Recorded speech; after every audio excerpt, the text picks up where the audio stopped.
Welcome back to Corner Talk. This will be episode number 2, and we've had many conversations trying to figure out what we're going to talk about this time around. There's lots of questions, so I'm going to let Leonard take the lead and let him start what we're going to talk about this time. Really? Yes. How ironic, because what I want to talk about is not what she wants to talk about. So we compromised, and I'm going to do what she tells me to do. This is real life, guys. Real life. So Because he thinks he's the boss of me all the time. this is episode number 2, and we can't even get past the intro. Well, then tell us what we're going to talk about, Leonard. Dawna wants to talk about the foundation of our family. And I feel like we covered that. We talked about that in the last episode, the first episode. And I want to talk about how we got here through social media. And the reason why we got here is through our daughter, Drew.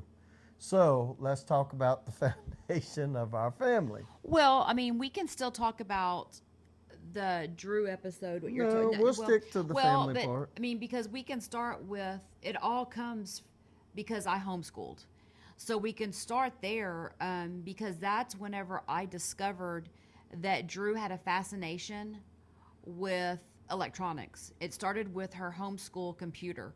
They each had a pink Dell computer that weighs more than me at this point. Do you remember that? Yes. It took us how long to pay those computers off? 3 years. Yeah. They were not cheap. No, they were pink Dell computers, and I'm not lying, they weighed probably 25 pounds apiece, and they were laptops.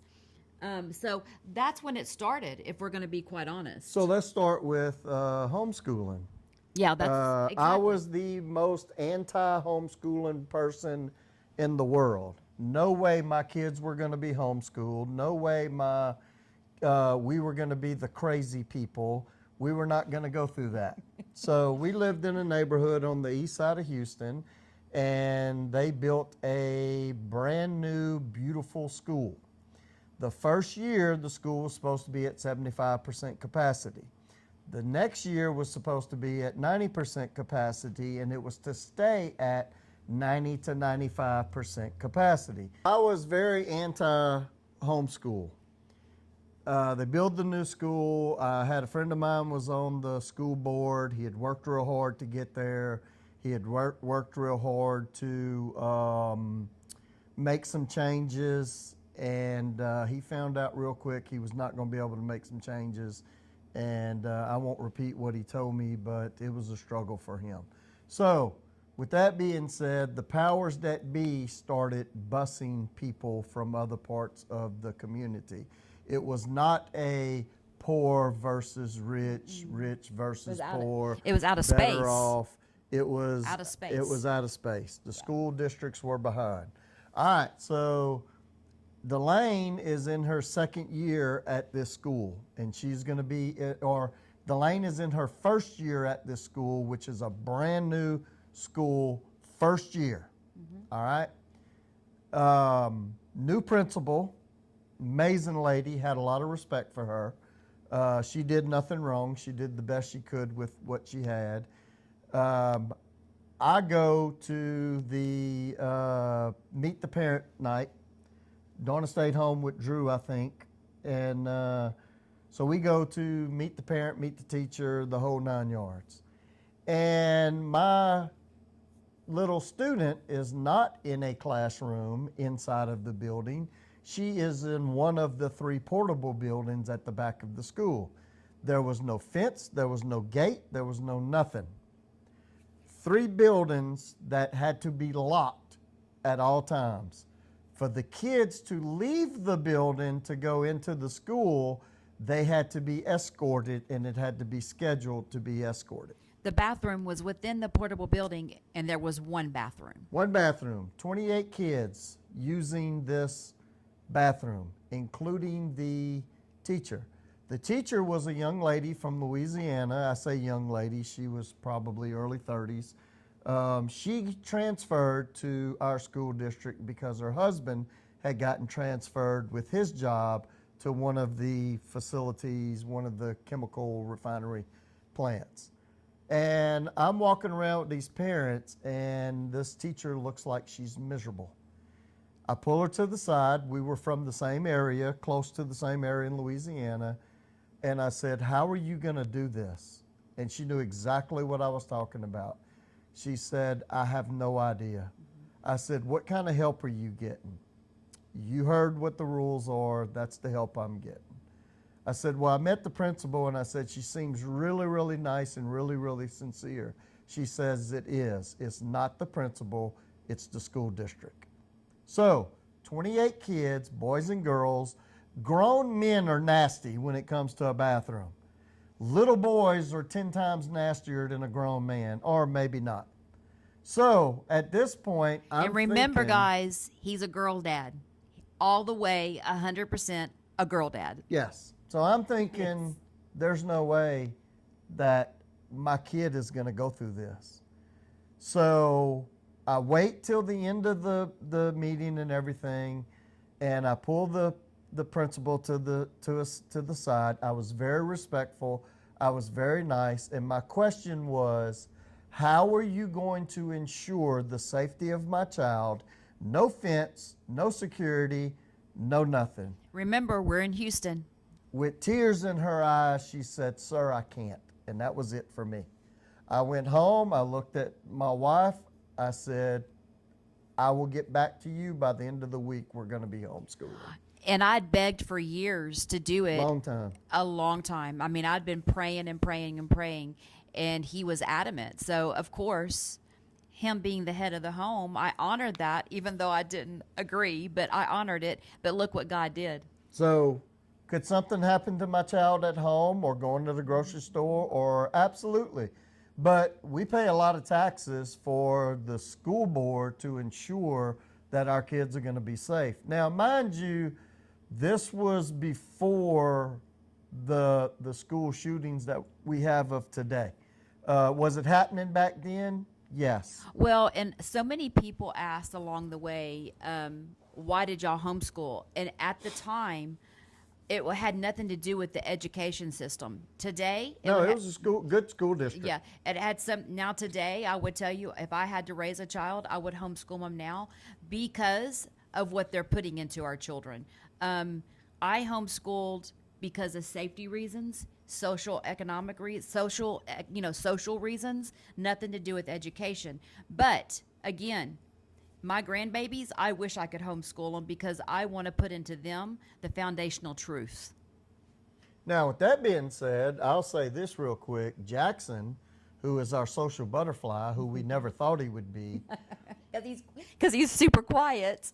we, because of the way his mama was raised and the input we had with Jackson when he was a child, Jackson goes to a school that is very, very diverse. And we've seen firsthand the diversity love on our white kid, if that makes sense. Not being ugly, not being derogatory. The diversity loves our Jackson because Jackson loves them for who they are. We'll have another conversation about that. Yeah. So we're not worried about about that and what they're putting into Jackson. But for us, it was for safety. Yes. And I would go back and I would do it all the same again. And with that being said, Delane thrived being homeschooled. She graduated high school with her associate's degree. Drew was adamant. She did not want to go to college.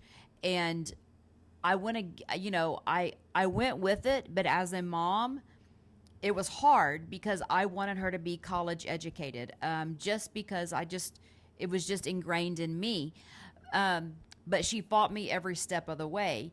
And with that being said, Drew's journey started homeschooling with learning the ins and outs of the electronics. I mean, Making videos. I mean, and guys, the thing is that, Delane graduated with her bachelor's degree by the time she was 20 years old, because I homeschooled her. Could have graduated at 19. Yes, but she chose to take a little bit of a break.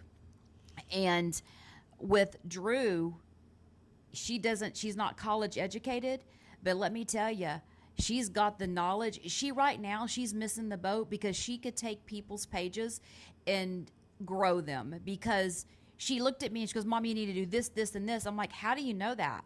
She goes, I just know it. She started when she was 8 years old. She's always right. I mean, yes. I mean, marketing. Like a mama. She doesn't need to go to any college for her to market. She can market anything. So, yeah, so we anyway. knew early on that Yeah. Drew was not going to go to college. And I prayed against it, but the, she won out and God did too. the rule was if you didn't go to college, Daddy wasn't paying for a wedding. Well, So when Drew got married, y'all have heard this story before. I'll tell it real quick. They paid for a lot of their wedding, but Daddy paid for a lot of the wedding. I thought she was spending the money. It was Drew spending the money. Drew still had access to my checking account through Amazon, and let me tell you, she abused it. it's okay. It all works out. But anyway, so from homeschooling, and if y'all, I mean, homeschooling was a very structured task for me. I'm a very structured, task-oriented mom. That's how I still run my mind, my brain, my home, whatever. But that's how I did it with Drew and Delane. Danae had already graduated from high school by the time we started homeschooling. It took us quite a few years in between Danae and Delane. So I basically had a kindergartner and a senior at the same time. So let's talk about that for a second because we get a lot of questions on that. So she was at a time where she could no longer get pregnant.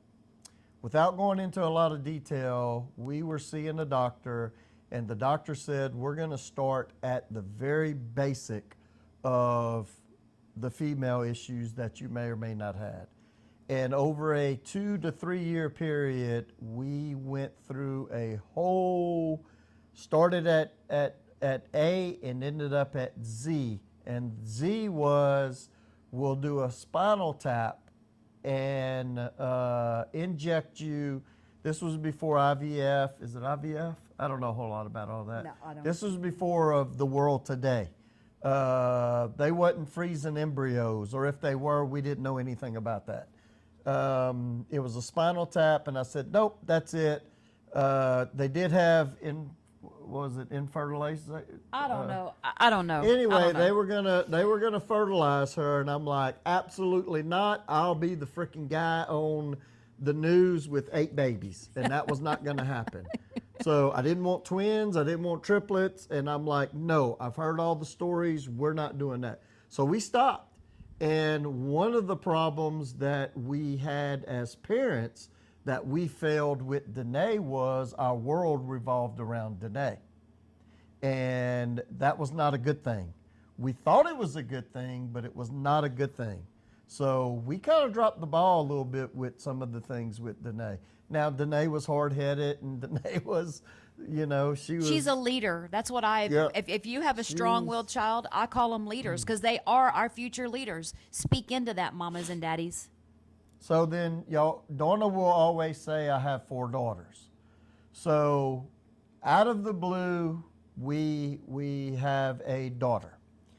And fast forward, she was premature. She lived for 16 hours and passed away.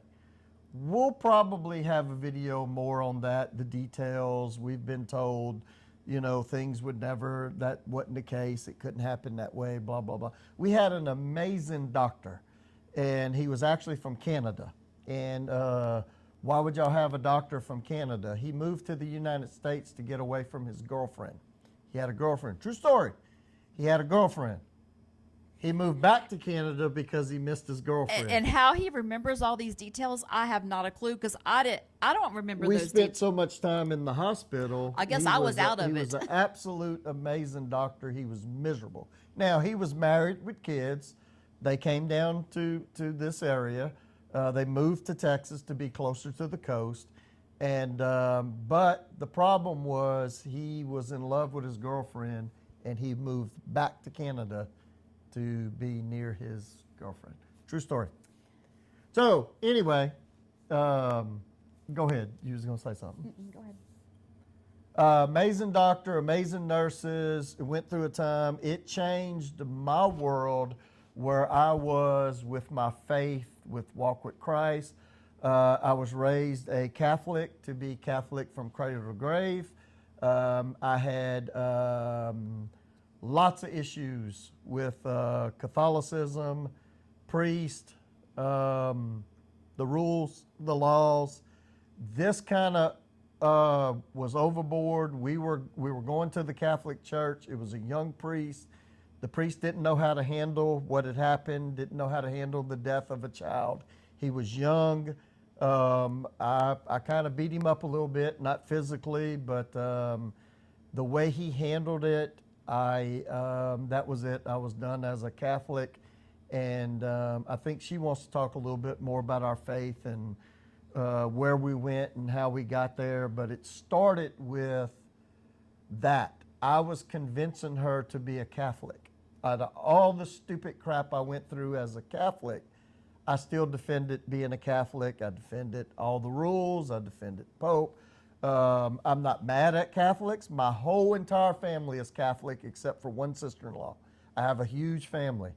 I will go to Mass with my mom. I'm not offended to walk into a Catholic church. I'm not going to bash the Catholic Church. I am not Catholic, and unless God comes back and there's a burning forest, I will not die as a Catholic. Well, but this, after bearing a child, and that's a whole season in itself, it opened the door for our faith, and we embarked upon a journey that I don't think either one of us knew that was going to happen, but it changed. Losing a child changes your life, but when you embark upon a faith journey of learning, it changes your life. I was mad. I was mad at God. I was mad at religion. I was mad at Catholics. But I was mostly mad at God. And let me tell you, he knows you're mad at him. When you're mad at him, you can tell him. Yeah. It's okay. It is. If he's going to answer prayers, he knows what you're thinking. So yeah, I had quite a few conversations, and was pretty ticked off. So all right, so let's fast forward from there and go to baby passes away. And if you don't think there's a God, that's fine. What happened was she had all these female issues, from endometriosis to all these things. After that pregnancy and after things settled down, her female internal organs was basically cleaned out, healed, and then came Delane. Yeah, so we had Darcy. She passed away, and within 18 months, I'm pregnant again with Delane. We have Delane, and within 18 months again, they're like 18 months. Here comes Drew. Here comes Drew. I thought I had the flu because, I wasn't able to get pregnant for 8 years after Danae. So Darcy, Delane, Drew, I wanted 12 daughters. And he was like adamant. He rolls his eyes because I was on my way to have 12 daughters. And whenever we found out we were pregnant with Drew, we went to they didn't have freestanding ERs. They didn't have urgent cares back in those days. They had a Saturday clinic that we went to. And I went in and I went over my symptoms. And we weren't using birth control. We were 32 years old. He was 34 years old. We didn't think we could get pregnant. And the doctor looked at me. He said, "Are you on birth control?" And I'm like, "Well, no, I'm sick. Why are you asking me about birth control?" He said, "Well, before I can run any tests, I got to make sure you're not pregnant." And I said, "I'm not pregnant." Guess what? I was pregnant. That's why I was sick. So at that point, we had Delane, and I felt like she was a miracle child. I actually stayed up for 48 hours because I didn't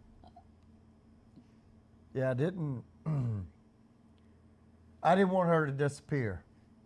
And the nurse was absolutely amazing. "Mr. Lee, let me take your baby. Let me take your baby." "Nope, my baby's not disappearing."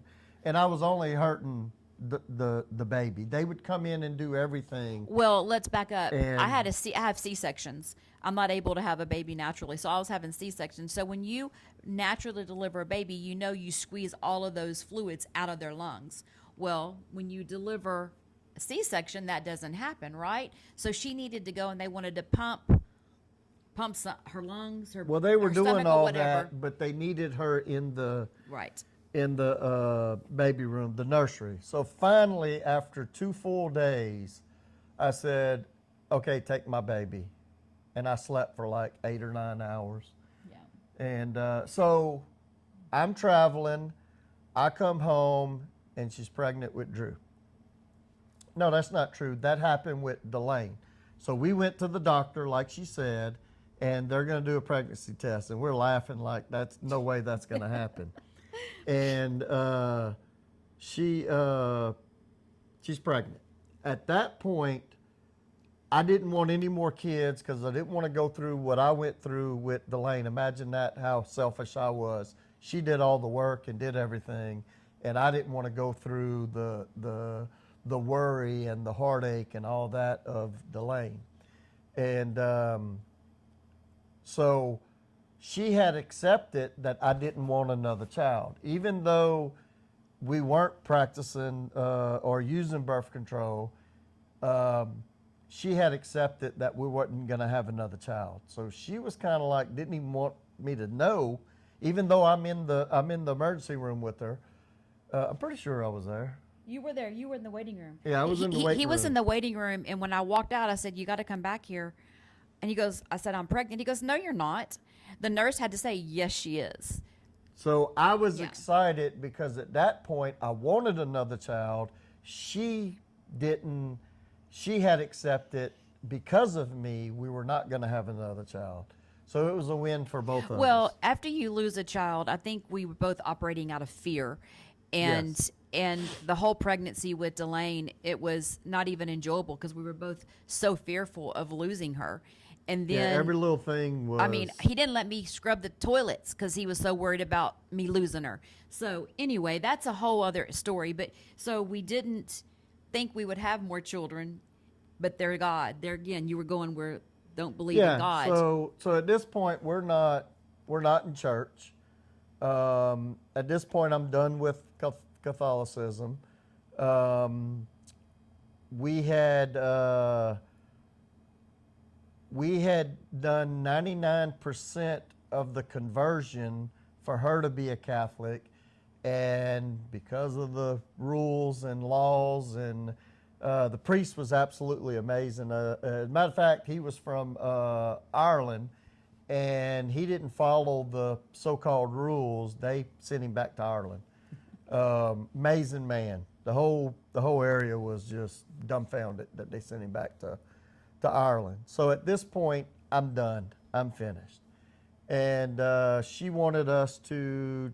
She had been raised Baptist, wanted me to go to Baptist church. I'm like, nah, you've lost your mind. So we just kind of winged it. We just kind of went through, and I continued, even though I was so disgusted, I continued to defend the Catholic Church.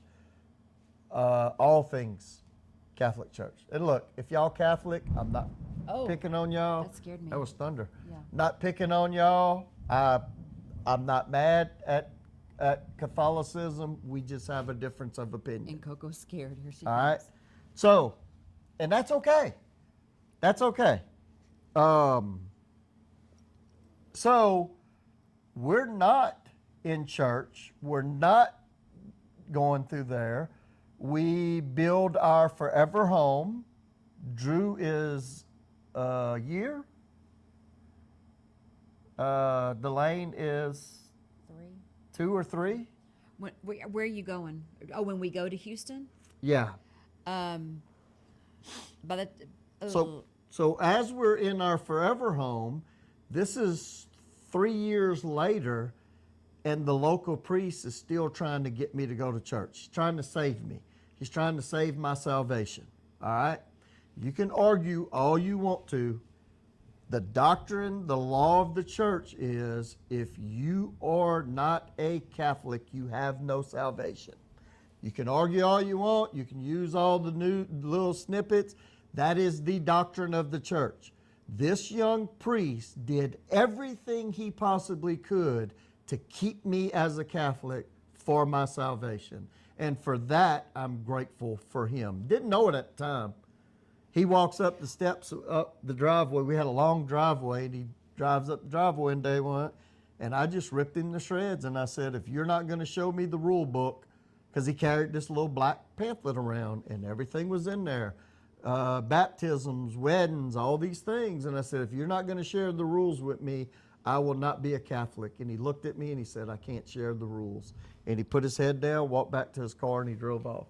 Well, but because of fear, hurt, whatever, it drove Leonard, it gave him the drive to research and learn for his own. But that came later. I know. That came a lot later. But everything, the process of it, you go back and we talk about it now, and we look at the things that happen. You know, hindsight's always better than foresight, right?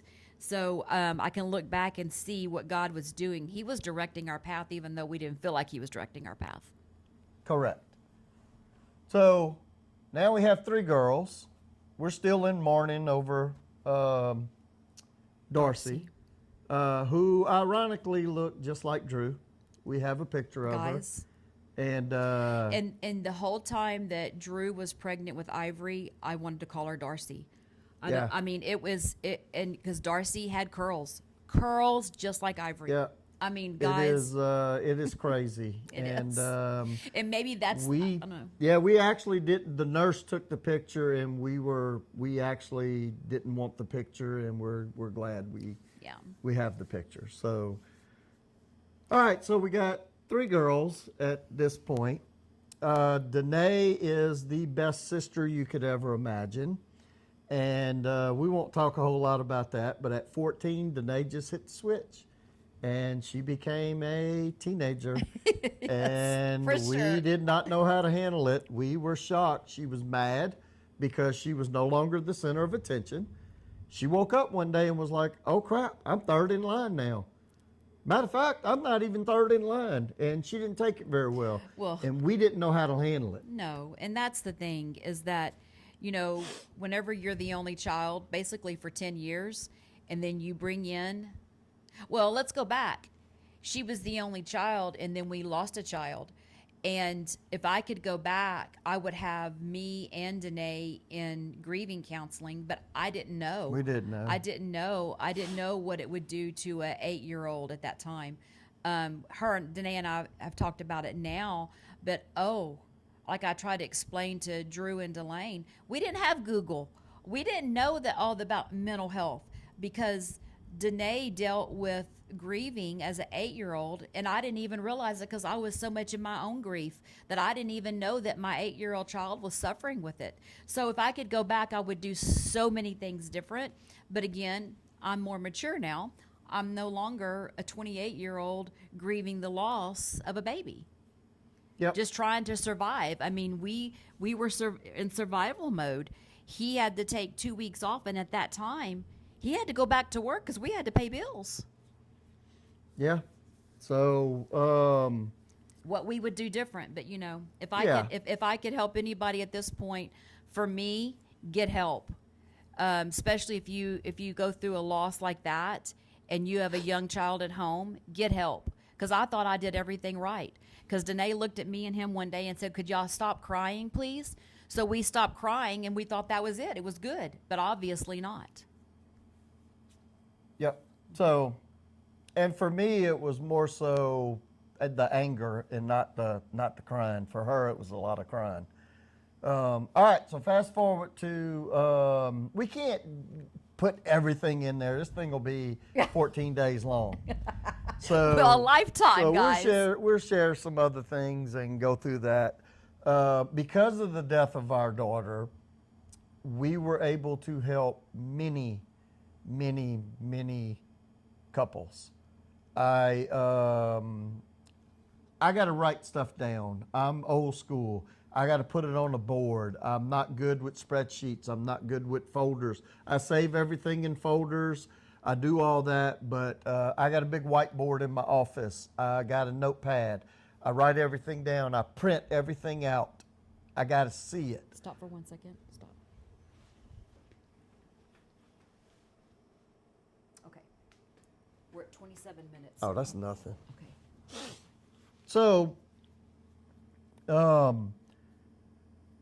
I woke up one morning and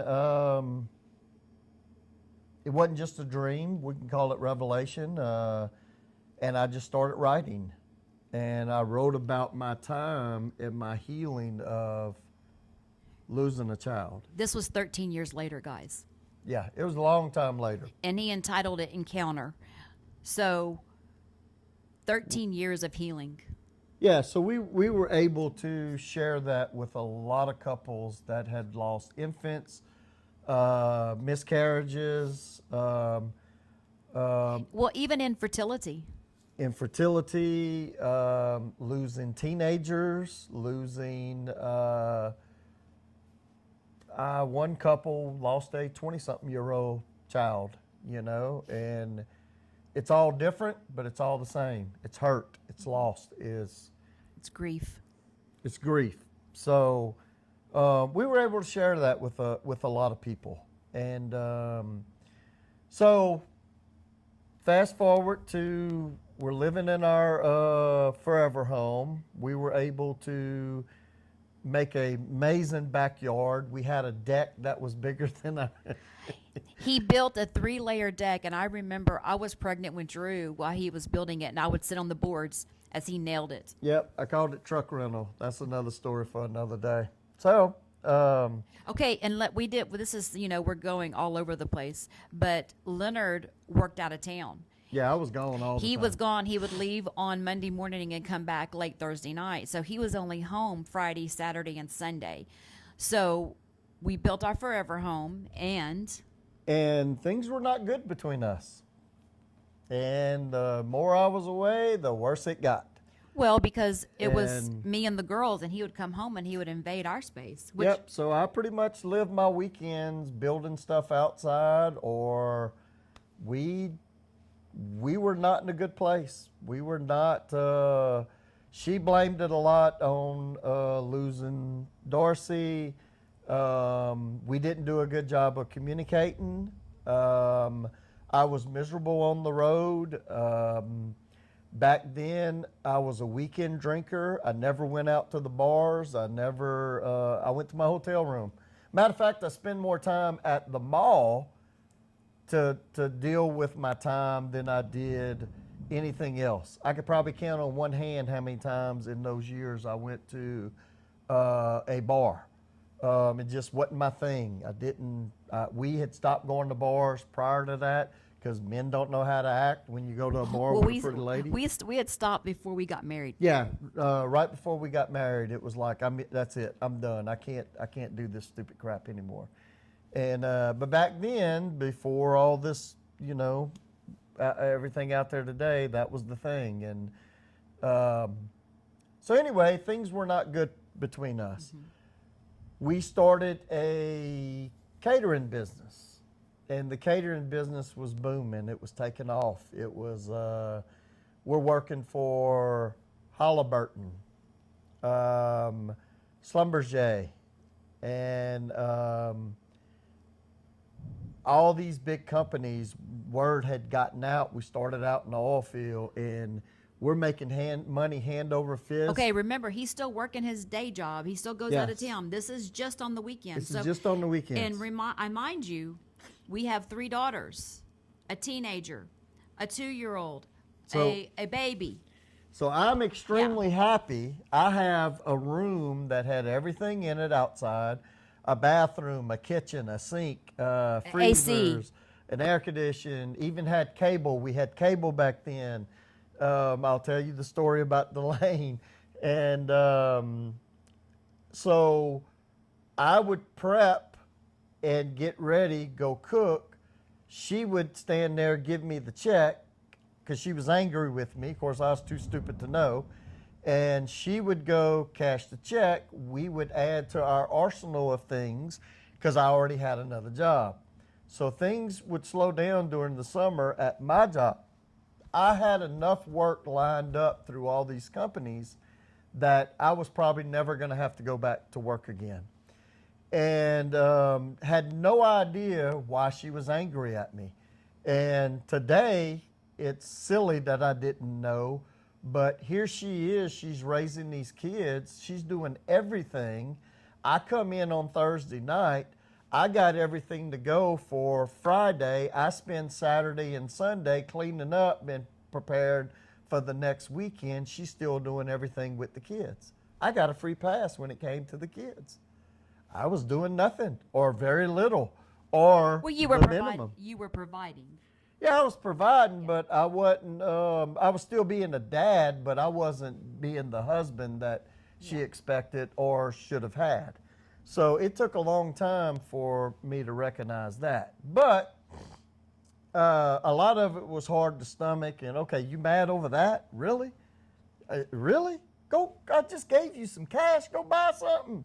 Well, she had already spent the cash and then some, and it didn't do any good because she was still mad at me. So, all you young wives out there, it don't do any good to go spend all your money when you're mad at your husband. You got to shake him and rattle him. And so anyway, it didn't work. No, and how I dealt with it, I was like Scarlett O'Hara. I'll deal with it tomorrow, and tomorrow never came until finally tomorrow came. So I would come home and was ignored. And she didn't care. And she couldn't figure out why I couldn't figure out why I was ignored. And it just built and it built and it built and it built. Well, we got all this work lined up and everything's good. And we got the only crawfish boiler that people, probably in the state of Texas at the time. We had something nobody else had. And it was a lot of work, but it was fulfilling and it was a lot of fun. It was fulfilling for him. It was fun for him. Yes, it was a blast. So, do I like cooking? Get a call. Hey, Leonard, I need you to come in the office and fill in for the outgoing manager. Fill in how long? It could be a permanent job. Go to Dawna and I tell her, and she looks at me and she says, we need insurance. We have 3 kids. You cannot not go do this. Because I was going to lose my insurance during the summer. And it was just the nature of our business. New management had come in. I was always able to keep everything going. New management came in and she looked at me and she said, you have to take the job, and turned around, walked out. I turned around, walked the other way, knowing I was going to have to keep that job. So it was devastating for me. Because he wanted to do the cooking full time. Yeah. But, and looking back, like if I would have just had a little bit more maturity, I think that I could have maybe supported him more. But we had little ones. I did not know how to navigate those waters and support him in his endeavor that he enjoyed. Because it would have financially taken care of our family, but it would take both of us. And I did not know how to do that because we had no help with our girls. It was him and I. That was it. I didn't have grandparents that would offer to come stay with me and help me. It was me and him. So, yeah. And that was one thing that when we got married is that I told him, when I have children, I want to raise my children. I don't want my children in daycare. I wanted to raise him. However that looked, if that meant he had to work 3 jobs, he was going to have to work 3 jobs. So let's talk about that for a second. Okay, then let's wrap it up. All right. Okay. So we chose to have one vehicle for me to go back and forth to work with because I had to have that vehicle. She drove beaters. She drove cars. We drove the wheels off the car. We did not buy her a new, nice car until we had moved to Houston. I was in a different position. I was making more money. We had been married for almost 20 years before we bought our first ever nice car that she could drive. I was 40 years old. Yeah. I was 40 years old. But being a stay-at-home mom, that was something that we talked about before we got Yeah. married. Is that I made it clear that I wanted to be a stay-at-home mom, however that looked, and we sacrificed. A lot. We didn't go on vacations, Savings, retirement. and We invested in our kids. We spent a lot of money on homeschool. yes, we did. But anyway, that's kind of a snitpick of our. We'll have to pick up again whenever we move to the Houston area, because we moved when he got that promotion. Basically, it was a promotion. We moved to the Houston area, and It wasn't immediately, but the longer I was away, the matter she was at. We didn't want to leave our house. We were immature. We probably, if we thought about it, we probably could have kept the house Yes. and made it work. But I didn't want to be away from them. And her attitude at the time was, "I'll see you on Friday." Well- and I'm like, "I'm not doing this anymore." well, but that's all that all evolved as well, because as a we're human, we're very self-absorbed, we're in which as well, but being human, and now our faith is teaching us that you got to be selfless. And looking back, I wasn't selfless. I thought about me, and what I was going through, and I didn't think about him and what he was going through. Him being away from the girls and me, it wasn't healthy. 11 years, the first 11 years of our marriage, we were weekend husband and wife, weekend mom and dad. Yeah, and for me, I didn't see the big picture with that. I came home one day. We're living in this beautiful brand new house, and it wasn't a big house, but it was going to be our forever home. And Danae did something, and I said, "Whoa, whoa, whoa, whoa, whoa! We don't do that in this house." And she looked at Dawna, and Dawna whispered to her, "It's okay. He leaves Sunday." And that was it. I lost it. I was like, "Oh, hell no. We are not doing this." Yeah. And that was kind of the big mirror, the big bang, the big blow up, The aha moment of that was what are we doing? Oh crap, how did I not see all this? Yeah. And she was so angry, she didn't care. Yeah. She just didn't. And I'm like, "No, I am not." That was the worst thing she could have said. And maybe she wanted me to hear it. I don't know, but she whispered it. And I was like, "No, we're not going to be that family. We're not going to do that." Well, that was another long weekend that didn't end so well. Well, but you got to remember, we'll be married 35 years in January. We've come a long way, and what we destroyed, God restored, but we had to get it right. Yeah, and we were different parents with Danae, Drew, and Delane. And Danae resented us for a long time because of that. And there still may be some resentment. No, I think she's past it. But that's She, and let me just say this for all the people that are out there, and I've talked to quite a few ladies on my page, that Leonard and I did everything out of love for Danae. So I've apologized to Danae for mistakes that I made. Like, I wouldn't let her leave the house unless she was perfectly with a bow in her hair and everything perfect.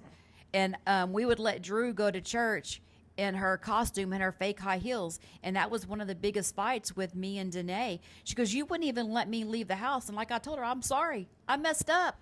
I was doing things I shouldn't have been doing. I made things important that really weren't important." So if you're out there and you're going through issues, just know that your mom did the best she could out of the love she had for you. She didn't know.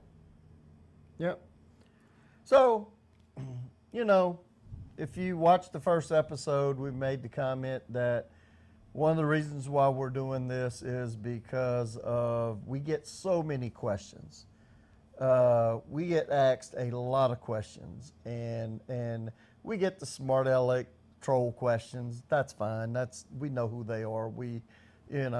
It's like we don't know who y'all are, and we don't respond to that. But it's hard to respond to all the questions, and I want to get to the Drew part so y'all can understand where Drew's heart is, the grace and mercy that Drew has.